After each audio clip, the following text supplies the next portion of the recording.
언제부터인지는 모르는데 우리 사회에서 특히 기독교권에서 목사들이 박사 칭호를 좋아하기 시작했습니다. 그래서 요즘은 그냥 목사라고 하기보다는 박사로 불리는 것을 더 좋아하는 사람들이 꽤 많습니다.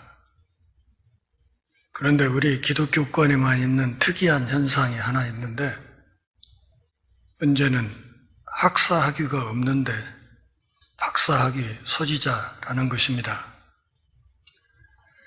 미국의 어떤 교회의 목사는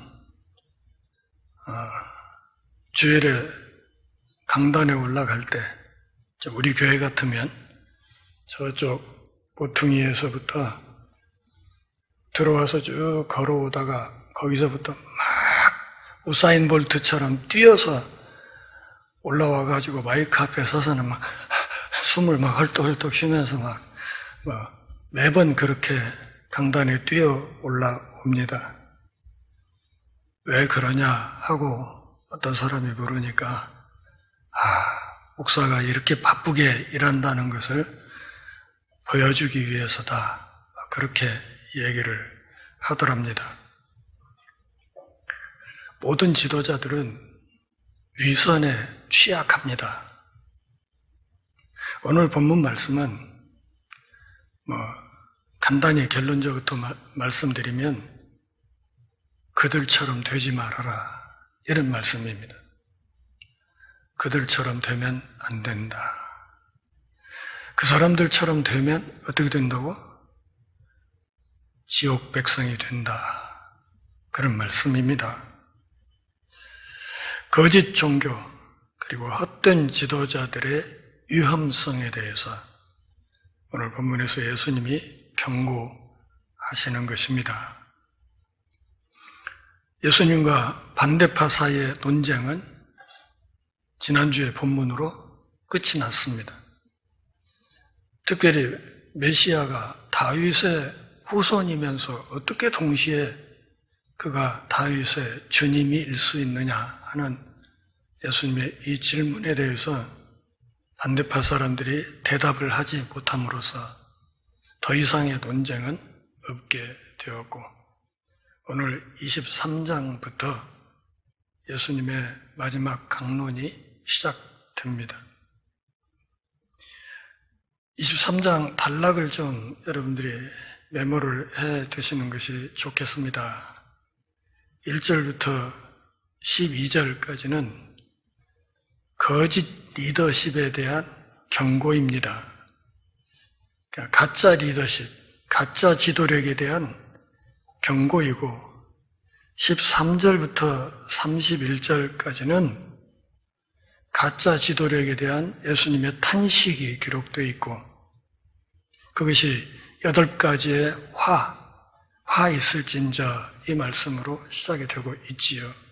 그리고 32절부터 39절까지는 회개를 촉구하는 말씀으로 23장 전체가 구성되어 있습니다. 이 큰 틀을 머릿속에 두고 오늘 본문을 읽으실 수 있기를 바랍니다. 23장 1절부터 시작되는 이 말씀은 예수님의 고난주간 화요일에 있었던 일을 기록하고 있습니다.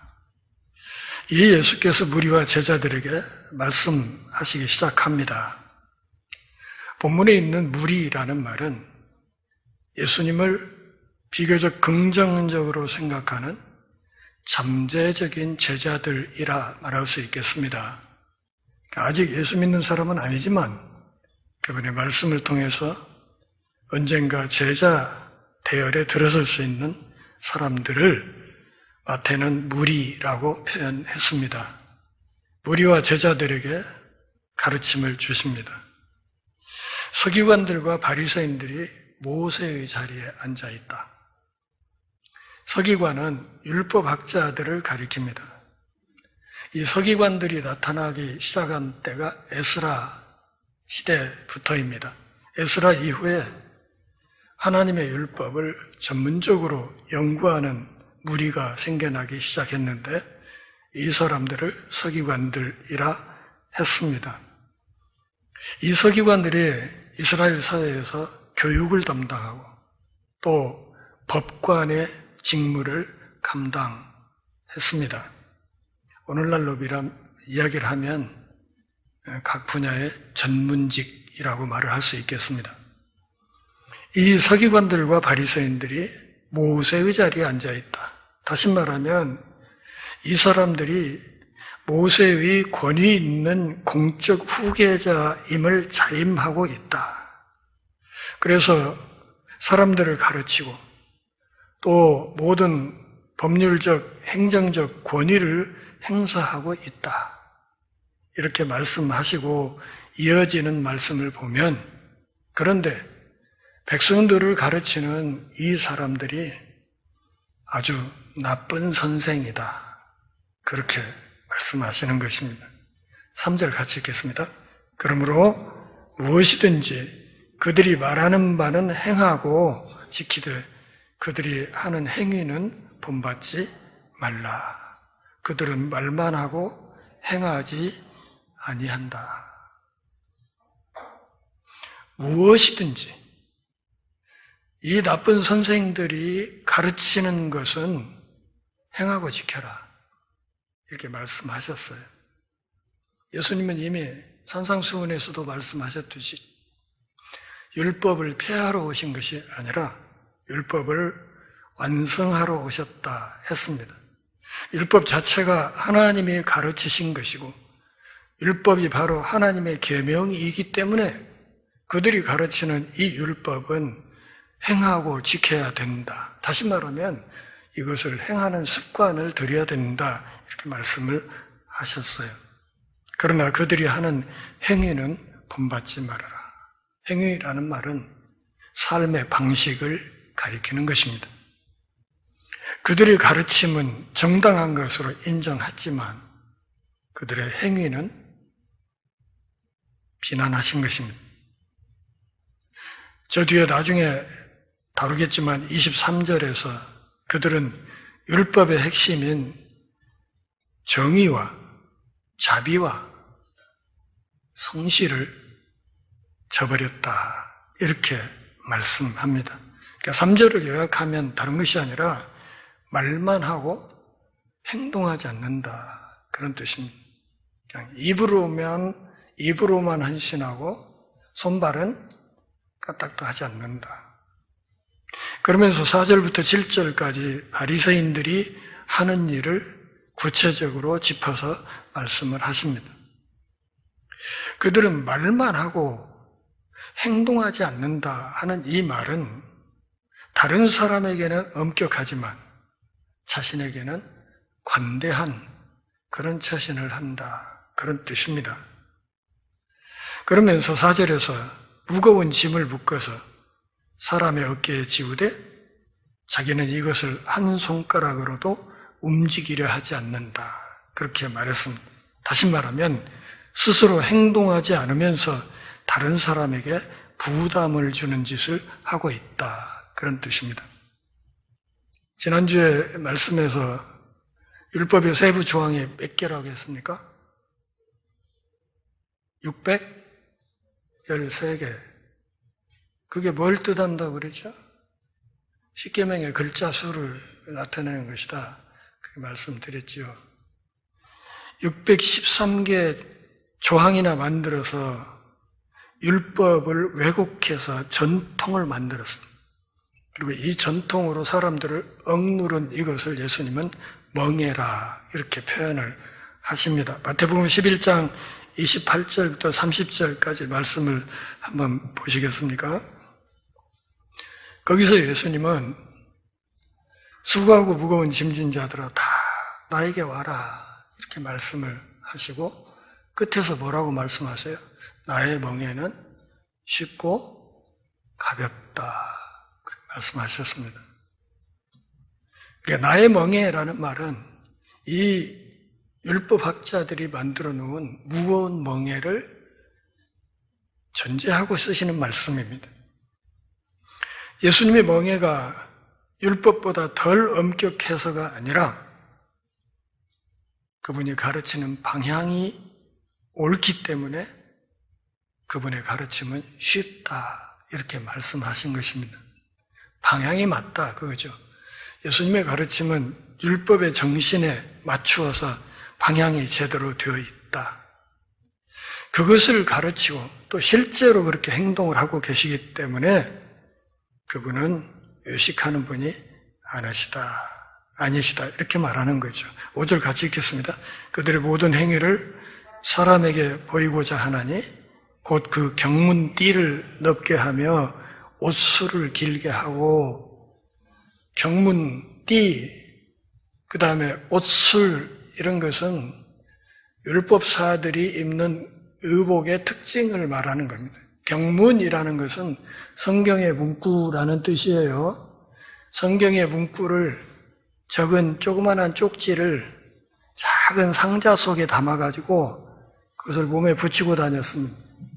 조그마한 상자에 그 안에 성경 구절을 쓴 쪽지를 넣어서 그 상자를 몸에 붙이는데 이걸 붙이려면 이게 그냥 붙습니까? 아니요. 이걸 붙이는 끈이 띠가 있어야지. 그런데 이 띠를 다른 사람보다 넓게 해서 그 띠가 사람들의 눈에 확 띄도록 하는 그렇게 하고 다닌다. 그리고 옷에 있는 수술을 길게 해가지고 누가 보아도 멀리서 보아도 아, 저 사람은 율법학자구나 이렇게 알아챌 수 있도록 그런 짓거리들을 하고 있다 그런 뜻입니다. 간단히 말하면 이 경문이라는 것이 결국은 그들에게는 하나님의 말씀이 아니라 일종의 부적처럼 된 것입니다. 그냥 그것 붙이고 다니는 그것으로 그냥 50점 따고 들어가는 그런 몸짓을 하려고 한다. 율법 전문가인 것을 티내려고 하는 온갖 짓거리들을 다 하고 있다. 이렇게 말씀하셨어요. 다시 말하면 잘못된 이유로 행동을 하고 있다. 그런 뜻이죠. 인정과 박수를 받기를 좋아한다. 요즘 우리 사회 사람들의 그 입에 자주 오르내는 관종병이란 말이 있잖아요. 관종. 무슨 뜻이에요? 관심종자라는 말이에요. 사람들의 관심을 받고 싶어서 애쓰는 종자들 이란 뜻으로 관종이라는 말을 쓰죠. 이 관종이기 때문에 위선을 행한다. 사람들에게 보이는 일에 신경을 쓴다. 왜? 그렇게 해서 율법사의 특권을 누릴 수 있기 때문에 그런 것입니다. 그런데 이것은 예수님이 말씀하시는 제자도하고는 정반대 쪽에 있는 겁니다. 마태는 전에도 말씀드렸듯이 이 말씀을 예루살렘 멸망 후에 기록하고 있기 때문에 이 말씀은 결국 마태가 성경을 기록하고 있을 당시에 지도자들에게 경고하기 위해서 쓴 말이라는 것을 알 수 있습니다. 지도자의 자리에 있는 사람들 조심해야 된다. 그런 말이죠. 그래서 그들은 옷만 그렇게 입을 뿐만 아니라 6절을 보면 잔치에 가면 항시 상석에 앉으려고 애를 쓴다. 제가 도청에 기자회견으로 가잖아요. 기자회견 끝나고 나면 사진을 찍거든요. 언론인들이 와가지고 사진을 찍고. 사진 찍으려고 딱 일어서 설 때 보면 귀신같이 그냥 사진 잘 나오는 쪽에 자리 잡고 서는 사람들이 있어요. 저는 찍은 사진 보면 항시 변두리 빌려 있어. 잔치의 윗자리, 상좌를 차지하려고 하고 회당의 높은 자리, 회당의 높은 자리라는 건 여기에요, 여기. 이런데 다른 교회 가면 찬양대석이 회중들하고 마주보게 않도록 자리가 배치되어 있죠. 그런 자리. 회중을 마주보는 자리, 다시 말하면 회중들에게 자기 얼굴이 확 드러나는 자리, 그런 자리를 앉는 것을 좋아한다. 그러면 시장에서 문안받는 것 좋아한다. 시장은 어디냐면 물건을 사고 파는 것만 아니라 고대사회에서 시장은 거기가 재판소예요. 재판에서. 여러분, 요즘 재판하는 광경 가끔 보시죠? 보면 딱 앉아있다가 재판관들 들어오면 어떻게 합니까? 다 일어섭니다. 일어서가지고 인사하고 그리고 자리에 앉습니다. 이거 완전히 일본식이거든요. 일제시대 때 법정에서 그렇게 했는데 그 습관이 지금도 남아있습니다. 시장에서 문안받는 것, 사람에게 랍비라 칭함을 받는 것을 좋아한다. 랍비라고 칭함을. 랍비라는 말은 히브리어로 나의 주, 나의 선생님, 나의 위대하신 분, 이런 뜻이에요. 나의 주, 나의 선생님, 나의 위대하신 분. 우리나라 정치권에서는 이런 표현이 가카라는 말이었죠. 가카. 사실 일본에서는 이 가카라는 말이 도지사급인데 우리나라에서는 대통령을 가카라고 그렇게 불렀어요. 그동안에. 무슨 각이라는 건물이 있잖아요. 그 사람은 각 위에 있고 저는 각 아래에서 엎드려 있어야 되는 존재입니다. 이런 뜻으로 가카. 또 발족자를 써서 조카라는 말도 써요. 나는 당신의 발 아래에 있어야 되는 사람입니다. 이런 뜻이죠. 그래서 랍비라 칭함을 받는 것을 되게 좋아한다. 그런 말이죠. 자기를 높이는 것. 존경받기 좋아하는 교만이 있다. 권력욕과 명예욕이 있다. 그런 뜻입니다.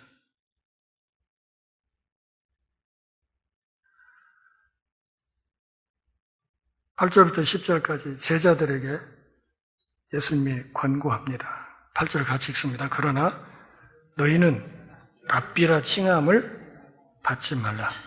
너희 선생은 하나요? 너희는 다 형제니라. 9절 한 번 더 읽죠. 땅에 있는 자를 아버지라 하지 말라. 너희 아버지는 한 분이시니 곧 하늘에 계신 이시니라. 10절 또한 지도자라 칭함을 받지 말라. 너희의 지도자는 한 분이시니 곧 그리스도시니라. 자, 말씀을 잘 보셔야 돼요. 8절에 칭함을 받지 말라라는 말이 있어요. 9절에는 우리말 번역이 좀 문제가 있긴 하지만 뜻을 살펴보면 부르지 말라라는 말이 있어요. 8절 칭함을 받지 말라. 9절 부르지 말라. 10절에 가면 다시 칭함을 받지 말라라는 말이 있어요. 너희는 다 형제다. 무슨 말인가? 오늘 본문에 보면 8절부터 10절까지 너희라는 말이 무려 8번이나 나와 있습니다. 너희, 제자 공동체는 어떠해야 되는가를 말하는 겁니다. 직분을 욕심내지 말라 그런 뜻이에요.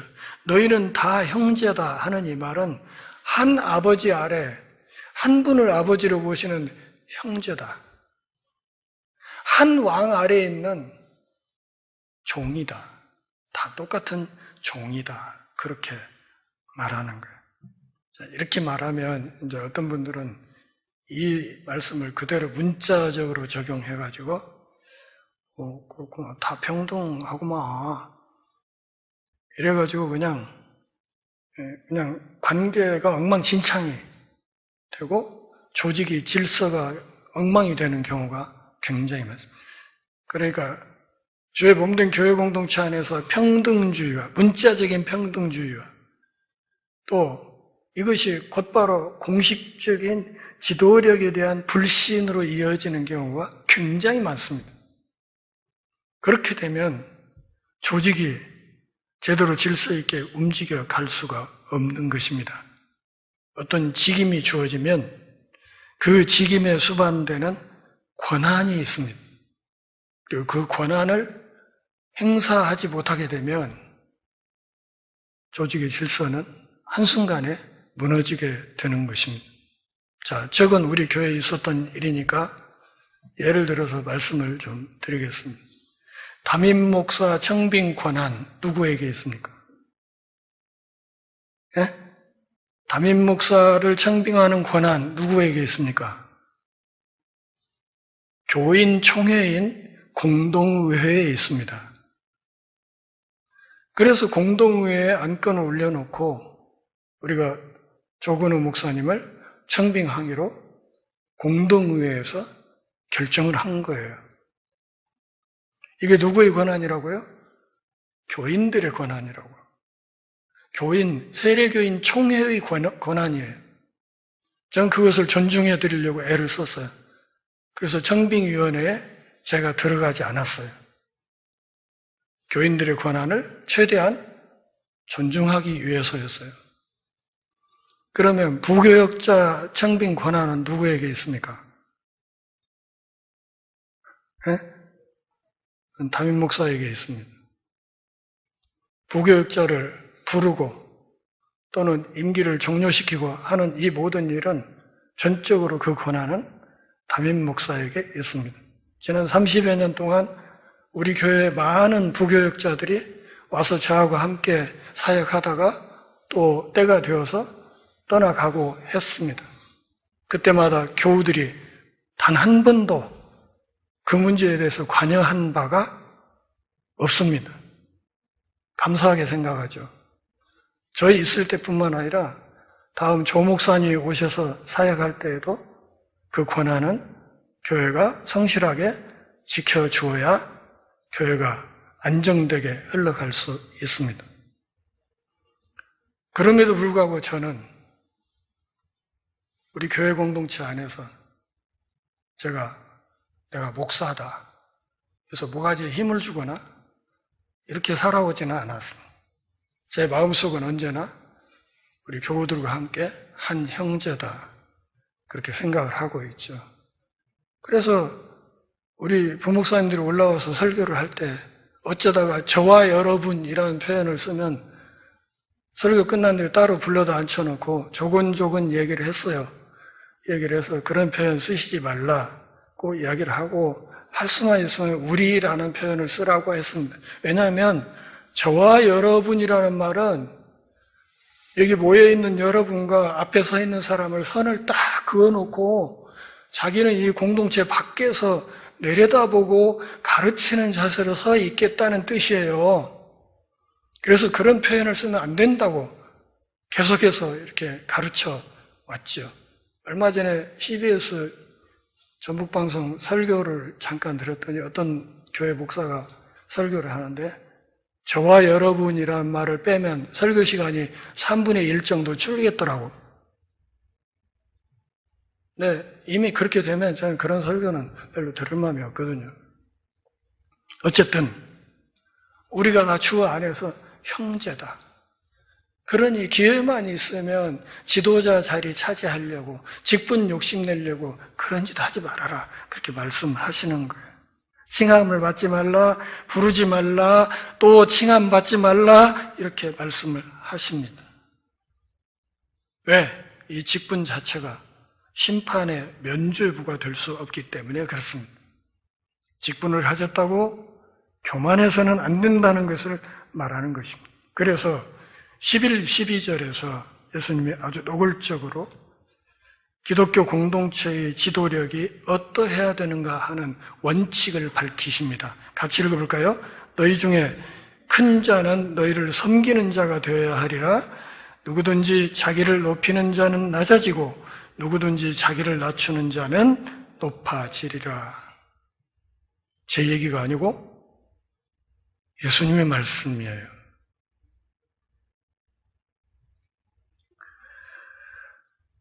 큰 자라는 것은 본문 앞쪽에 있었던 랍비를 가리키는 말입니다. 사람들 앞에 랍비 티내면서 옷 입고 다니고 경문 띠를 넓게 하고 옷수를 길게 하고 그래서 온갖 폼을 잡고 돌아다니는 이 랍비, 그게 큰 게 아니고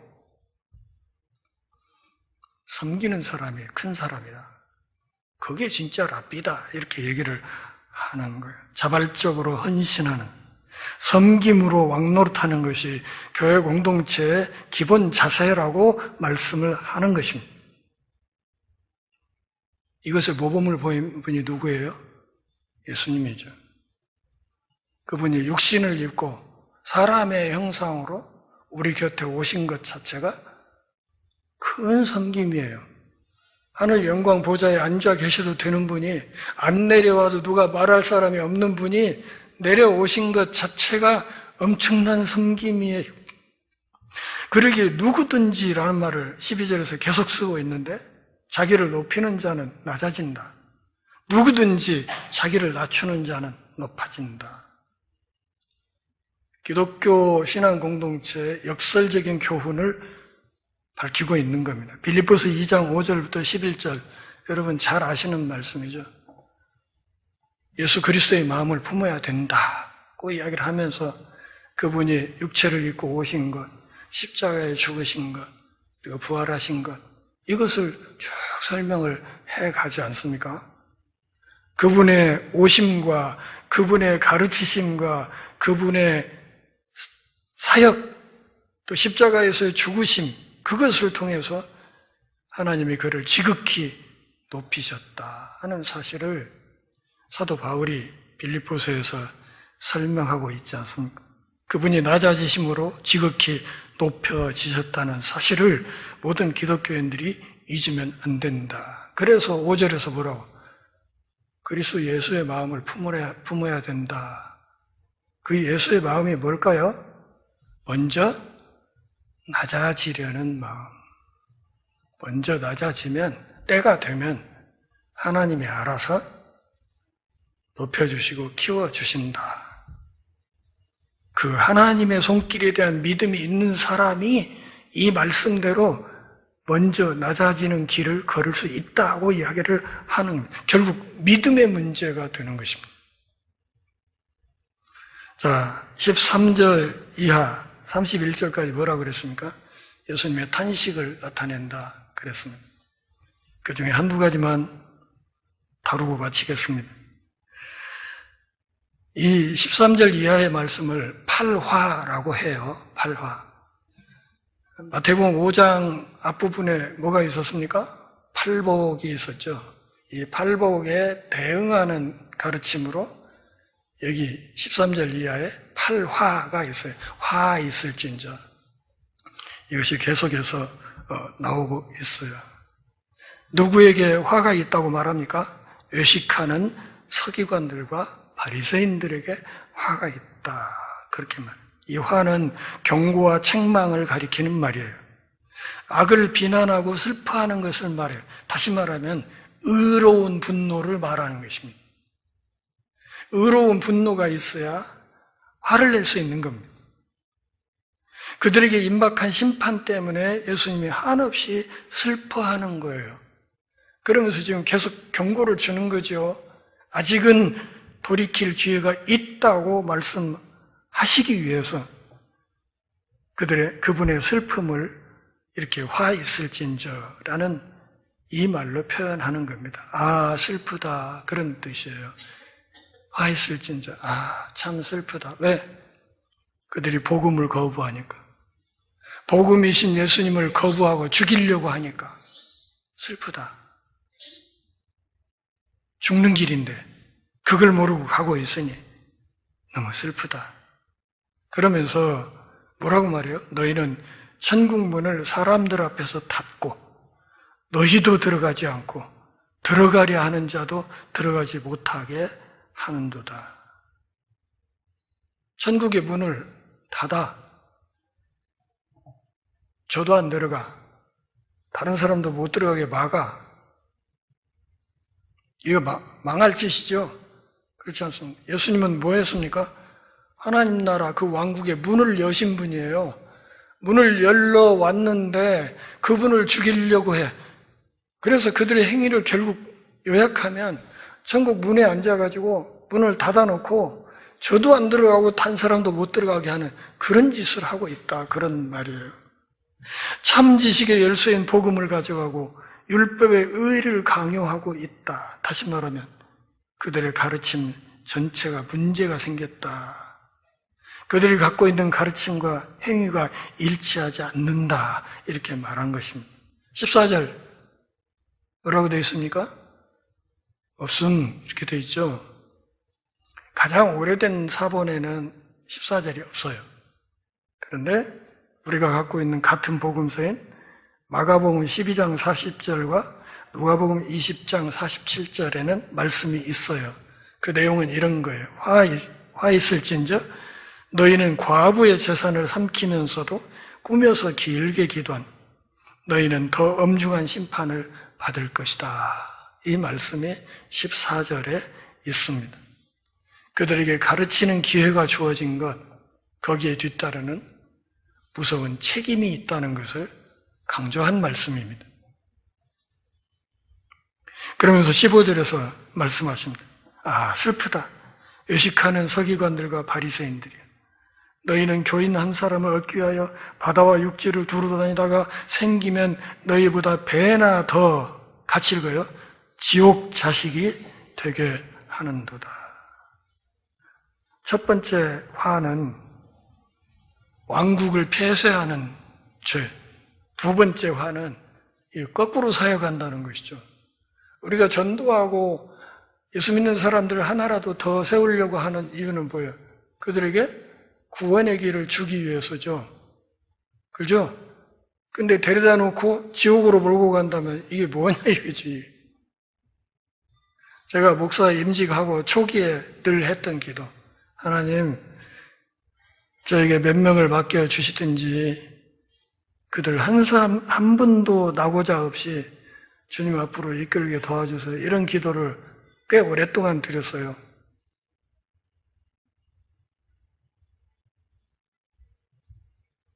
너희는 교인 한 사람을 얻기 위하여 바다와 육지를 두루 다니다가 세계 선교도 한다 이거죠. 생기면 너희보다 배나 더 지옥 자식이 되게 하는도다. 이방인 새신자를 힘들게 끌어다가 지옥으로 보내버린다. 세속적인 제도와 조직과 규범 속에 사람들을 가두어서 헤어나지 못하게 한다. 세례 요한이 열어놓았던 회개의 문도 폐쇄해버렸다. 결국은 그들이 이렇게 하는 이유가 뭐냐? 부유한 이방인의 돈을 뜯어내기 위해서다. 이렇게 말씀하시는 거죠. 돈 뜯어내기 위해 개종시키는 탐욕스러운 바리새인들의 행위를 말하는 것입니다. 거짓 지도자의 거짓 종교 따라가면 어디로 갑니까? 지옥으로 갑니다. 파멸을 하는 거예요. 파멸하는 거예요. 그냥 날려놓고 얘기를 하면 이만희, 전광훈, 손현보 이런 사람들 따라다니면 그거 끝을 안 봐도 아는 겁니다. 유튜브 조심하세요. 유튜브 오늘이라도 가서 실험을 한번 해보세요. 가령 어떤 것을 검색을 딱 하잖아요. 가령 제가 이제 국악의 뭐에 대해서 이렇게 검색을 하면 나왔다가 다시 들어가면 밑에 목록에 국악 관련된 유튜브 목록이 쫙 뜹니다. 유튜브의 알고리즘이 작동을 해서요, 빅데이터로 저 사람이 어떤 것에 관심이 있는가를 귀신같이 알아채가지고 그 입맛에 맞는 유튜브 목록을 쫙 띄워줘요. 그래서 유튜브를 한동안 보고 나면 어떤 현상이 생기냐면 확증 편향이 생기는 거예요. 그러니까 입맛에 맞는 것만 계속 듣고 다른 것에는 귀를 닫아버리게 만드는 이런 일이 생겨서 그냥 뇌가 마비되는 거죠. 한순간에 바보 되는 거예요. 조심하셔야 된다고. 이런 걸 분별하는 데에도 하나님의 말씀이 기준이 돼요. 근데 그 말씀을 제대로 읽어야 말이죠.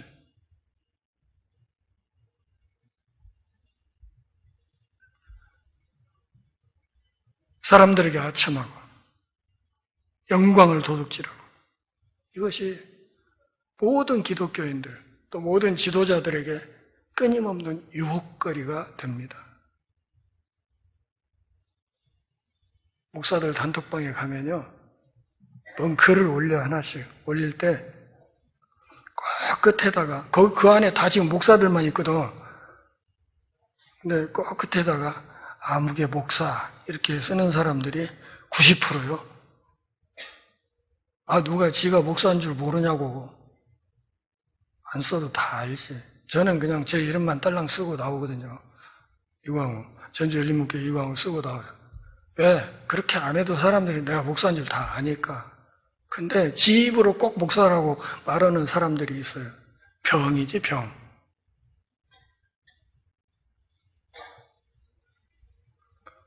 바리새인들을 일컬어 예수님은 명예를 좋아하는 위선자라고 했습니다. 주님의 명예는 빼앗아가면서 자기들의 명예는 악착같이 돋보이게 하려는, 실제로 모든 인간들은 사회적인 존재입니다. 인정 욕구가 누구에게나 있지요. 누구에게나 그 관종기가 약간은 있습니다. 그거 부인 못합니다. 사람들에게 인정받으면 기분 좋죠. 그건 나쁠 사람 없습니다. 그런데 이것이 우상이 되면 안 된다 이거죠. 이게 관종기가 우상 수준에 가면 안 된다 그런 말이에요. 자기 정당화의 무거운 짐을 벗고 하나님이 인정하시는 자리로 들어와야 됩니다. 다시 말하면 하나님 앞에 솔직하고 겸손해야 된다. 무슨 말? 나의 정체성은 왕이신 그분의 신하이고 그의 몸된 교회 안에 여러 지체들과 내가 형제이고, 이게 명확해야 된다. 그게 명확하면 저와 여러분이라는 표현 함부로 못 쓰죠.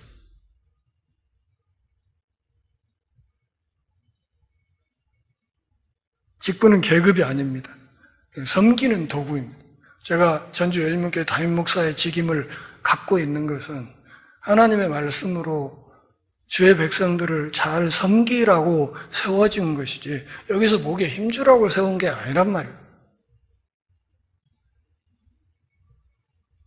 여기 서 있을 때는 담임 목사지만 내려가면 주 안에 한 형제로서 그냥 편하게 교제할 수 있는 거예요. 그것이 부르심에 올바르게 응답하는 삶이 되는 것입니다. 우리의 참 스승은 누구라고요? 예수님이라고. 참 아버지는 누구라고? 하나님이시라고. 그러면서 참 아버지, 참 스승 앞에서 겸손하게 서 있어야 하고, 오늘 본문에 있는 바리새인들과 서기관들처럼 그들처럼 되지 말아라. 이걸 말씀하시는 거예요. 절대 그 사람들처럼 되면 안 된다. 왜? 그 사람들처럼 되면 어떻게 되니까? 지옥의 자식이 되니까. 그러므로 쇼하지 말라고 예수님이 오늘 본문에서 누누이 경고하고 있습니다. 자기를 높이는 자는 반드시 낮아진다. 누가 그렇게 안 해도 하나님이 반드시 그렇게 끌어내린다. 그런 말씀입니다. 그러나 낮은 자리에서 섬기기를 힘쓰는 사람, 때가 되면 그분이 예수님을 높였듯이 높여주실 것이다. 이 믿음이 있는 사람은 섬김의 삶을 더 열심히 살아갈 수 있을 것입니다.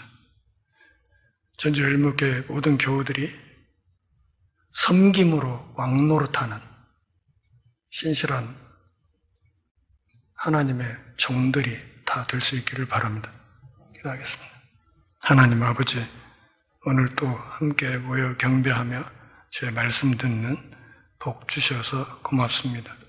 우리 삶이 다하는 그날까지 겸손하게 섬김으로 서로 왕노릇하며 주의 몸된 교회 안에서 주 안에 형제 자매의 의와 사랑을 나누며 그렇게 살아갈 수 있도록, 그래서 우리 전주 열린문교회가 이 어두운 세상에 빛이 되고 맛없는 세상에 맛을 내는 소금이 될 수 있도록 은혜를 허락해 주옵소서. 예수님의 이름으로 기도합니다.